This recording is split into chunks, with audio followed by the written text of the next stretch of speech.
Hey,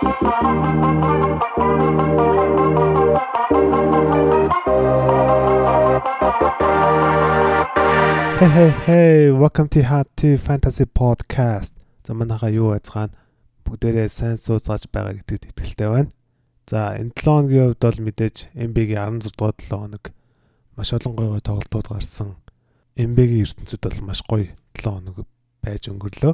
За энэхүү 7 хоног бол бас мэдээж одоо хамгийн чухал 7 хоногуудын нэг байсан. Ялангуяа фэнтези маань одоо плей-офф эхэлж байгаа 7 хоног бас байсан байгаа тийм. Ер нь яг зарим лигүүдийн хувьд тийм учраас маш тийм сонирхолтой цаг үе дээр бол ирээд байна. За мэдээж одоо эх 7 хоногоос ихэнх лигүүдийн ер нь баг плей-офф эхэлж байгаа гэж бодож байна. Тэгээд бүгдээрээ одоо ямар байраа шалрах вэ гэдэг дээр одоо үдэж байгаа бох те. Тэгээд мэдээж зарим нь бол одоо удирдлагын аврагын төлөө, зарим нь бол те плей-оффын байрны төлөө ингэж одоо үзэж байгаа гэж одоо бодож байна. За тэгээд энэхүү үед бол фэнтези тоглох, фэнтезигийн хамгийн гол фан байдал нь бол гарч ирдэг тийм ээ. За тэгээд NBA-гийн хувьд маш гоё тоглолтууд гарсан. Ер нь бол маш гоё байлаа. Тэгээд энэхүү 7 хоног бол Стефен Curry үнэхээр гайхалтай тоглолтыг одоо үзүүлж байна те. Тэгээд сая өчигдөр илүү уржигдэр би нэг багийн одоо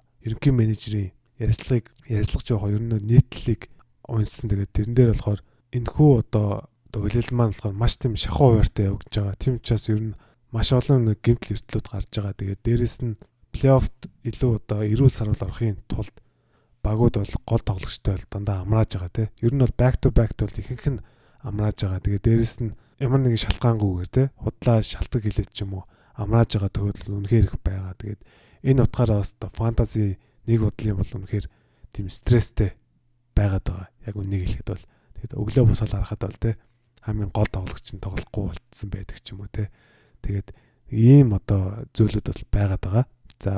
За ер нь тэгээд нэг фэнтези бол үнэхээр гоё болж байгаа. Зүгээр хин нэг одоо судалгаа шинжилгээ хийж те. Хин илүү одоо цагийг өнгөрүүлсэн нь ер нь баг хожихоор болж гэнэ үү гэж одоо харагдаад байна. За тэгээд энэхүү дугаартаа бас нэлээд олон мэдээллүүдийг бас бэлдсэн байгаа. За тэгээд шууд подкастын дугаарлал орё.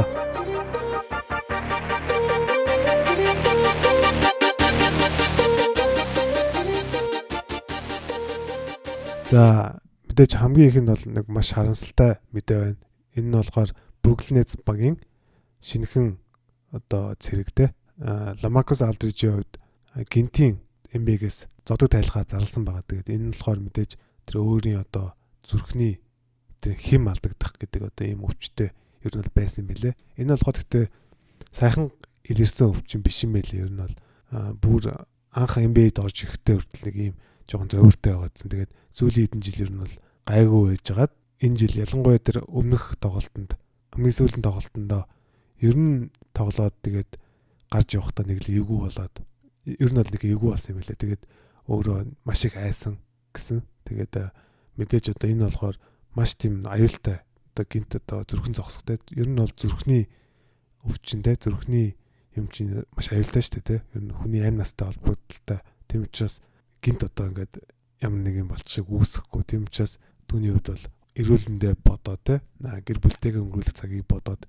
мэдээж тэр нь бол өөрийнх нь хувьд үнэхээр зөв шийдвэр байсан баха. За тэгээд Lamarcus Aldridge гэдэг бол үнэхээр гоё тоглогч. Бас 15 жил яг NBA хүзэж эхэлснээс хойш бол яг Aldridge ингээ хараа нэг цаг үед бол үнэхээр одоо PF дээр бол үнэхээр гайхуулж ийсэн хөлийн хөдөлгөөн, ур чадрын хувьд, шидэлтийн хувьд тэгээд үнэхээр бас гайхалтай гоё тоглогч байсан. Тэгээд маш харамсалтай байна. Гэхдээ Aldridge одоо эрүүл сарвал байгаасаа гэж одоо мэдээж хүсэж байна. За Aldridge-ийг ингээд алдсан Nets-ийн хувьд бол ер нь жоохон алдагдaltaй л болж байна. Ялангуяа одоо Aldridge-ийг аваад Aldridge бол А төлөвлөгөө байсан баг тэгээд А төлөвлөгөөг авцуучаас Б төлөвлөгөө ч юм уу С төлөвлөгөөрөө орж чадаагүй. Тэгээд одоо ер нь бол ихэнх тоглогчид багтай болцсон байгаа. Тэгээд одоо ер нь сул байгаа тоглогчд гэвэл үнэхээр ховор байна. Яг одоо Nets тусалчаар сул байгаа тоглогч бол үнэхээр бараг байхгүй гэд болно. Тэгээд за яг хөө тэгээд Marcus Cousins-ыг бас ажиллаж магадгүй. За тэгээд мэдээж Clippers-ийн хувьд болохоор түнтэй 2-11 гэрээгээ сонгоцсон байсан те. Тэгээд одоо энэ 10 хоногийн гэрээтэнд дуусаад бүр авах уу эсвэл авахгүй юу гэдэг сонголтыг хийн штэ. Тэгэхээр магадгүй хэрвээ Clippers Cousins-ыг авахгүй бол Nets авч магадгүй гэж би хувьдаа бодод байгаа. За одоо LaMarcus Aldridge байхгүй болсноор бол мэдээж одоо нөгөө том тоглогчдын тий ялангуяа одоо Blake Griffin, DeAndre Jordan, Nick Claxton гэдэг эдгээр залуучуудын ер нь бол value нэлээд өснө гэж харагдаж байна. Ялангуяа сүүлийн хэдэн тоглолтод DeAndre Jordan гараанд гараад лээ. Тэгээд бас тийм муугүй тоглож ирсэн. Гэхдээ зөвөр би энэ гураас бол Nicholas Claxton гэлүүд үзнэ. Яг гэх юм бол түүний хувьд бол үнэхээр мундаг байгаа. Тэгээд би бол зүгээр NBA нэг 10 хэдэн жил үдсэн бас гайгүй мэддэг хүний хувьд гэх юм бол Claxton бол DeAndre-гоос хамаагүй илүү.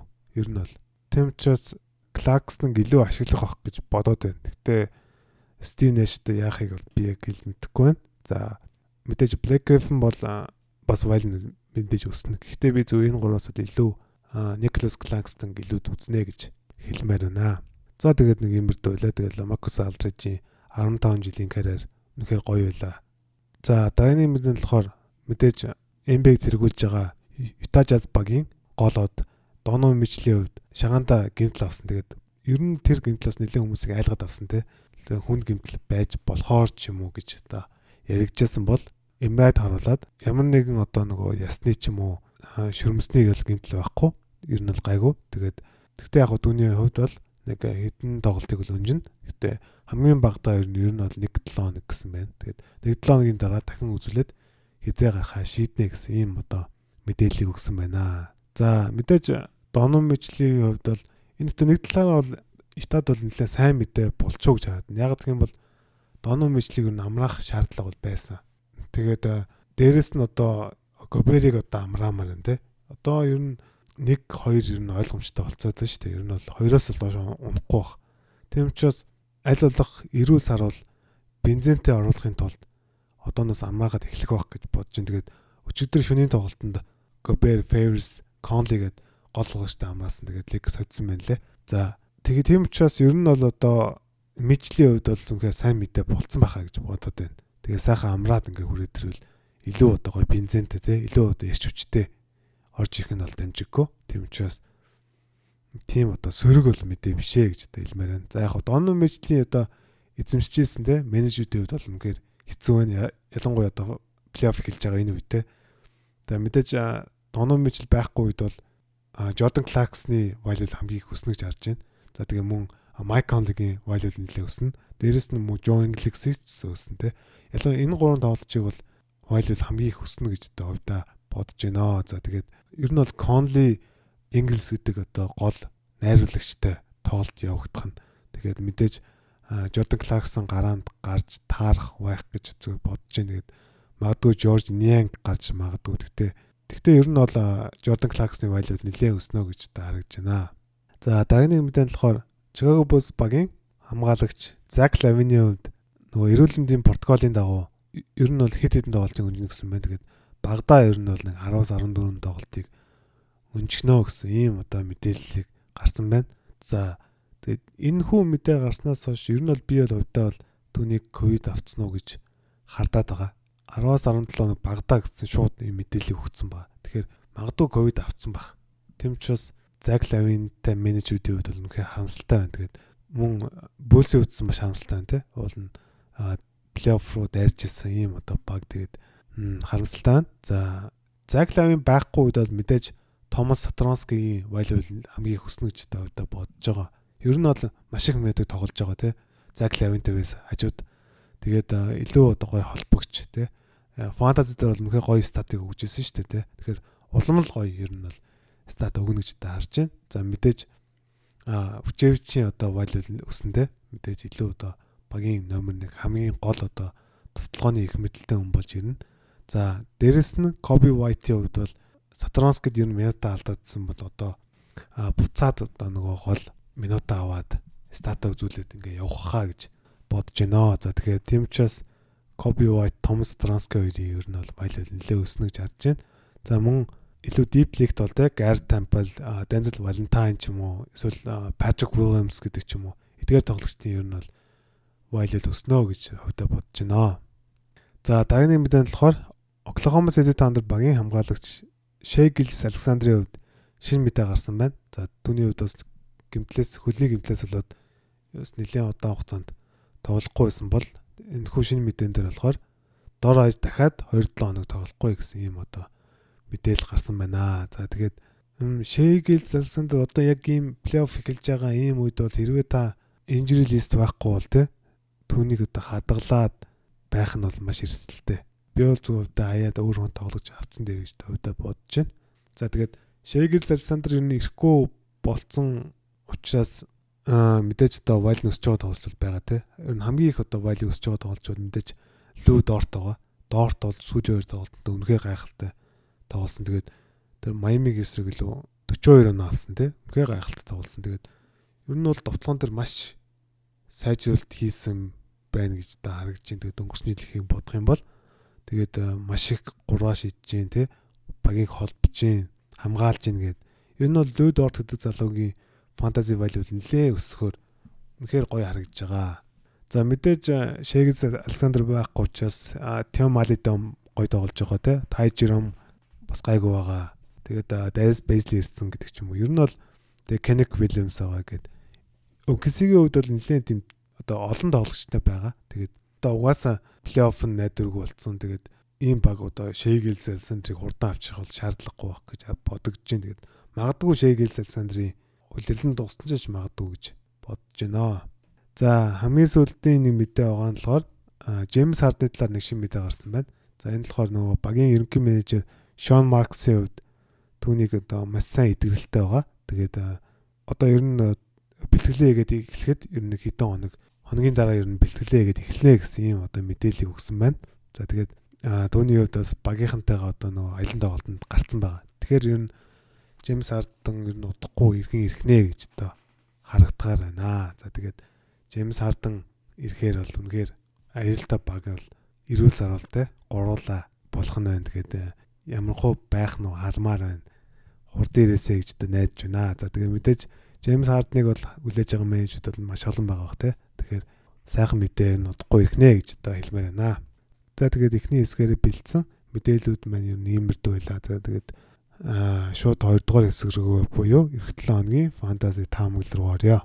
За эх 7 хоног буюу NBA-гийн 17 дугаар 7 хоногийн хувьд бол маш олон тоглолттой нэг 7 хоногоос болж өнгөрөх нь. За 19 баг 4 тоглолтыг хийх хуваартай бол 10 баг 3 тоглолтыг хийх хуваартай, харин ганцхан баг 2 тоглолтыг хийх хуваартай байгаа юм байна. За тэгээд эх 7 хоногт бол тэ плей-оффууд юу эхэлсэн байгаа бох. Тэгээд энэхүү хуваараас харж агаад ямар тоглогчийг хогноос агуул зохих вэ те, ямар тоглогчийг ер нь ашиглал зүгээрээ гэдгийг одоо шийдээрээ. За мэдээж 2хан тоглолттой баг нь бол мэдээж Toronto Raptors байгаа. За тэгээ мэдээж одоо юу гэдгийг Kyle Lowry-тэй те, Fred VanVleet-тэй, Siakam-тэй, Boucher-тэй, OG-тэй те, эдгээр одоо тоглогчтой хүмүүсийн хувьд бол нэлээд тийм бас хэцүү 7 хоногоос болж өнгөрөх нь.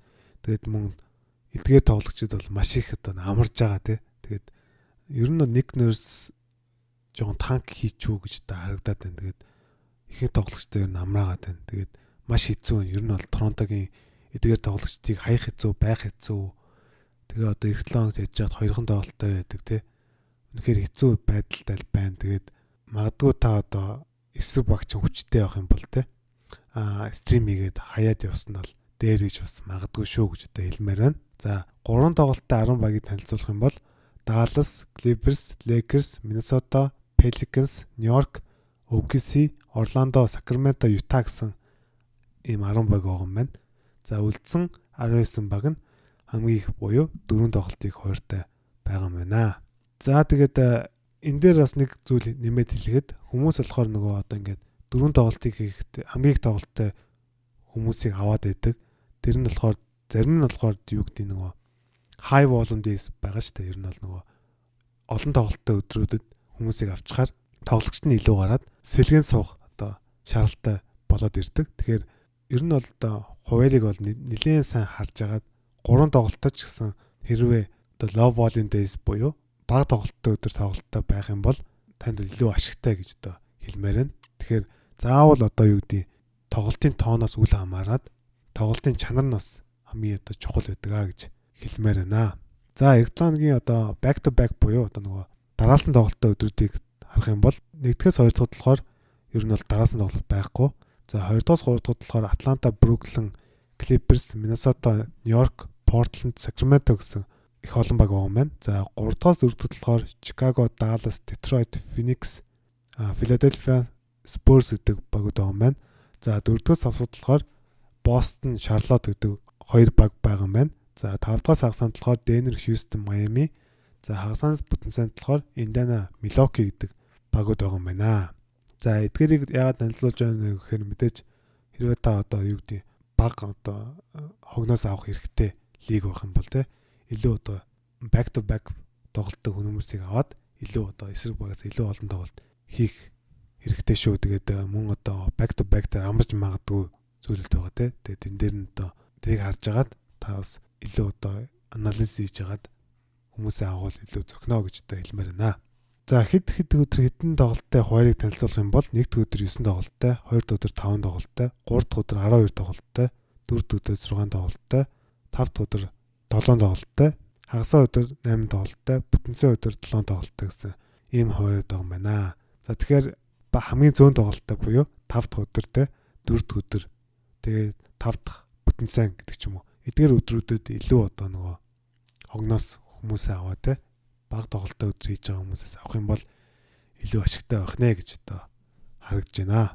За тэгээд эх 7 хоногт сайн тоглож магадгүй Yahoo Fantasy 50%-аас доош эзэмшиж байгаа хүмүүсийг танилцуулъя. За хамгийн ихний тоглогчор бол мэдээж Detroit Business Bug-ийн төвийн тоглогч Isaiah Stewart-ыг онцлсан байгаа. Түүнийг одоогоор Yahoo эзэмшдэг 27 он эзэмшиж байна. За мэдээж 4 тоглолтыг хуваартай байгаа. За Stewart-ыг онцлох шалтгаан бол үнэхээр сайн байгаа. Тэгээд дээрэс нь одоо Detroit бол илүү танк гэж байгаа баг шүү дээ. Тэгэхээр Mason Plumlee ер нь бол back to back тоглолтод амрааж байгаа. Тэгээд ер нь бол үе амраагаад байгаа. Хэрвээ Mason Plumlee байхгүй үед бол Isaiah Stewart бол үнэхээр мангас статыг үзүүлж байгаа. Тэгээд сая 2 тоглолтын өмнө Isaiah Stewart чинь бүр 16 оноо 21 самбар хийсэн байсан тий. Тэгэхээр энэ залууд хэрвээ минут өгөх юм бол үнэхээр потенциалтай мундаг залуу байгаа. Тэгээд тоглолтын арга барилд зих тийм их энергитэй бүх хогонд явдаг те баг тэр нэг маш тийм хэрэгтэй ийм одоо тоглож байгаа. Тэгэхээр яг мэдээж Plumlee байсан ч гэсэн ер нь бол Plumlee-ийн минут бол аль болох багасаад байгаа. Тийм учраас Isaiah Stewart-ийг харийг гэсээд байгаа. Тэгэхээр Isaiah Stewart бол үнэхээр гоё сонголт бол болно. Ялангуяа та самбар блок хэрэгтэй байх юм бол бас үнэхээр гоё сонголт бол болно гэж хэлмээр байна. За хоёрт нь болохоор Washington Wizards багийн төвийн тоглогч Daniel Gafford-ыг онцлсан байгаа. Түүнийг одоогоор Yahoo эзэмшдэг 22% эзэмшиж байгаа юм байна. За мэдээж 4 тоглолтыг хуваартай. За мэдээж Gafford-ыг онцлсан шалтгаан бол ер нь бол одоо энэ баг хамгийн одоо шилдэг төвийн тоглогч юу нь олчуу гэж харагдаж байна. Өмнө нь болохоор нөгөө Mo Wagner, Lopez, Len гэд 3 тоглогч байсан те. Тэгээд Scott Brooks-ийн хувьд болохоор тоглолт бүр дээр өөрөөр ашиглаж байсан. Нэгэн дээр нь болохоор Len их тоглоол те. Нэгэн дээр нь болохоор Wagner их тоглоол, нэгэн дээр нь болохоор Lopez-ийг тоглоол байсан бол сая солилцоогоор Gafford-ыг авснаас хойш ер нь Gafford л үнэхээр сайн байгаа. Гэхдээ ер нь яг 100 минут тоглож байгаа ч гэсэн гэхдээ нэг 20 минутанд бол үнэхээр мундаг статыг өгж байгаа. Тэгээд хэрвээ та одоо те самбар ялангуяа блок хэрэгтэй байх юм бол Gafford бол үнэхээр гой сонголт болно гэж харагдаж байна. Тэгээд одоо энэ үнээс цаашаа илүү одоо минутыг бол Gafford өгнө гэж өгөх байх гэж ер нь бодож байна. Тэгээд магадгүй өгөөж магадгүй. Гэхдээ 25 минутанд бол үнэхээр гоё стат бол тань өгнө гэж хэлмээр байна. За гуравт нь болохоор Chicago Bulls багийн товтлогч Patrick Williams-ыг онцлсан байгаа. Түүнийг одоогоор Yahoo эзэмшдэг 17 он эзэмшиж байгаа юм байна. За мэдээж 4 тоглолтыг хуваартай байгаа. За мэдээж Williams-ыг онцлсан шалтгаан бол Zach LaVine-ийн гэмтэл. Тэгээд Patrick Williams гараанд гарч байгаа санагдаад байна. Тэгээд ер нь яг тийм мундаг бол байхгүй байгаа. Нөгөө хүчээвчиг ирснээс өмнөх шигээ бол сайн бол биш байгаа. Гэхдээ минут бол өгж байгаа. Бараг 30 минут өгж байгаа. Тэгээд түүний хувьд ер нь тийм муу бол биш байгаа. Ер нь бол нэг бүх статаас баг зэрэг өгдөг ийм одоо тоглогч бол байгаа. Тэгэхээр магадгүй бас Patrick Williams-ыг ашиглаад үзүүлээс нэлээд гой сонголт болж магадгүй шүү гэж хэлмээр байна. За дөрөвт нь болохоор Detroit Business багийн холбогч Corey Joseph-ыг онцлсан байгаа. Түүнийг одоогоор Yahoo эзэмшдэг 12% эзэмшиж байгаа юм байна. За мэдээж дөрвөн тоглолтыг их хоёртой байгаа. За түүнийг онцлон шалтгаан бол ер нь бол сүүлийн үед бол маш сайн байгаа. Тэгээд би бол тэгээд энэ багийг бол танк хийгээд хамаг залуучуудаа тоглуулаад те хөгшчүүдэд илүү одоо тоглуулахгүй байх болов гэсэн чинь үгүй юм байна. Ер нь бол тэгээд Corey Joseph-ыг бол үнэхээр их ашиглаж байгаа. Тэгээд өөрөө ч маш сайн байгаа. Ер нь бол ялангуяа одоо оноо, стил, ассист 3-ыг бол маш сайн өгж байгаа. Тэгээд ер нь бол яг өөрөө минут олдох юм бол бас тийм муу тоглолчуд биш те. Тэгээд үнэхээр гоё тоглогч. Тэгээд хэрвээ та оноо, ассист, стил хэрэгтэй байх юм бол Corey Joseph-ыг бол ашиглаад үзэхэд бол үнэхээр гоё сонголт болох хаа гэж бодож байна. За хамгийн сүүлд буюу 5 дугаар байранд болохоор мөн Detroit Business Bug-ийн довтлогч Josh Jackson хадгалсан байгаа. Түүнийг одоогоор яхаа эзэмштэй 30% эзэмшиж байгаа юм байна. За мэдээж дөрөв тоглолтыг хоёрт байгаа.